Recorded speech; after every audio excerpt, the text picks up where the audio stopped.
Welcome back yet to another video of Jay in Tech, and today I'm going to talk about 5 features of classic cars that I personally think should come back.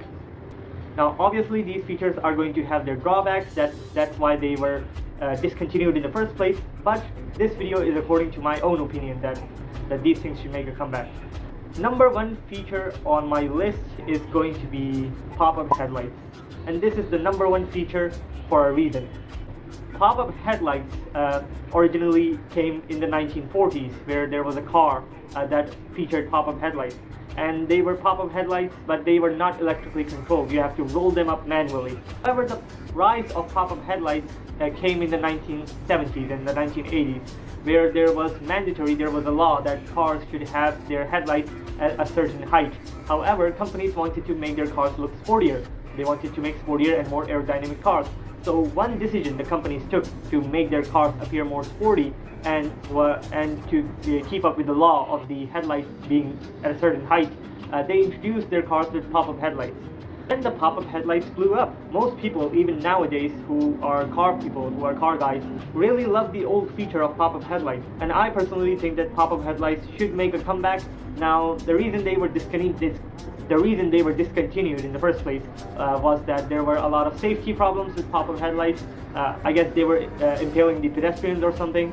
There were a lot of mechanical issues in that mechanism of the pop-up headlights, and yet they discontinued. The last era of pop-up headlights were in the 1990s, where some cars like the Honda NSX, I think, featured pop-up headlights for the very last time. The second feature that I think should make a comeback in cars nowadays is white wall tires. Now some of the old cars featured white wall tires, and well, I gotta say, they look great on them. And one of the main reasons that white wall tires do not exist nowadays is that carbon is much cheaper. See, back in the day, companies used to make tires with a white wall. People used to put carbon into the rubber mixture to make tires, and well, carbon was expensive back in the day, so they used to leave a white line across the tire or along the wall of the tire, thus creating the white wall tire. But once the carbon got cheaper, they ditched the white wall aesthetic and they made the tire completely black. However, I personally think some cars would really pull off white wall tires even to this day. I know they're outdated, but hey, anything can come back in style.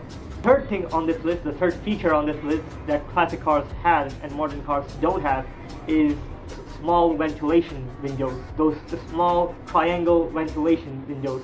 If you don't know what I'm talking about these things. On a lot more older cars, especially more older European cars, there used to be a thing called the ventilation window, where there was this triangular window in the front of the door that you can open and with a twist of a small lever, and basically there were windows to allow some airflow into the car without blowing your whole hair away.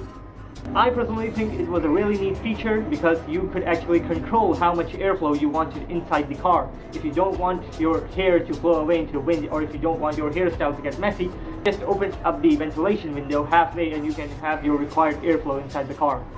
But as always, this feature was unnecessary. You can just roll down the window as much as you want, and that can control the airflow just as much. But trust me when I say those ventilation windows worked really well. They would direct the air straight onto your face, and really that's all you want when you're driving on a hot day but you don't want to use the AC. The fourth feature that I'm going to talk about is going to be that were obviously in classic cars but you don't see it in the modern cars nowadays, was headlight wipers. Now you have your ordinary wipers on the windshield, but also in some of the older cars you also had this thing called headlight wipers. There used to be a little mechanism onto the headlight where a small nozzle would spray a certain type of liquid onto the headlight, probably headlight cleaner or maybe even water, and the wiper would then wipe the headlight like windshield wipers. Now I personally think this was a really neat feature, and it was interesting to look at. Like, since when was the last time you saw a car with headlight wipers that were actually functioning?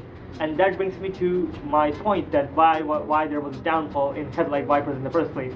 One of the most prominent companies in adding wipers to their headlights were Mercedes. I have seen a lot of older models of Mercedes up till the 1990s which featured headlight wipers.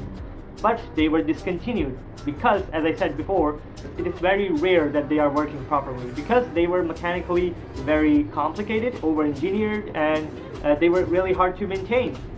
Nowadays, cars still have that thing, that nozzle that sprays headlight cleaner or maybe even water onto the headlights, but nowadays there are no such thing as headlight wipers because they were just plain unnecessary. You don't need to wipe your headlight with a wiper, with a tiny wiper on it, because, well, it's not something that you would consider being clear, because if you're driving and it starts raining, your windshield wipers would make it where you can actually see out of the windshield, but having headlight wipers onto the headlights weren't as necessary, and it was mechanically very over-engineered and was very complicated in the first place. So companies slowly stopped making cars that had headlight wipers. The last feature I'm going to talk about that should be brought back in modern day cars, which classic cars have, is bench seats. Modern car seats are made more bucket-shaped, and they are made to hold the driver and the passenger in one place while they are driving, while the car is moving. However, I personally think the bench seats were a lot more comfortable, and well, they were a lot more comfortable. They were couches inside cars.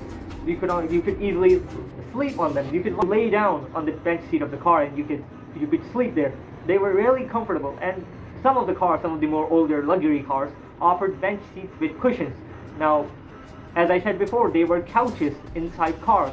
Well, modern seats, they might be heating, massaging, and ventilating, but however, the aesthetic of having a couch inside a car is something else. But hey, these are all my personal preferences on what features that I personally like that need to come back in modern cars. But well, obviously they had their drawbacks. Bench seats weren't safe and all this stuff. But hey, this is just a video of my personal opinion that why some features should make a comeback, because I have been building classic car models and modern car models for a long time now, and I have also seen modern cars, some interesting modern cars and even older cars myself personally. This is my personal opinion that these features should make a comeback, and I'm open to suggestions and why they were discontinued in the first place, because I would like to know.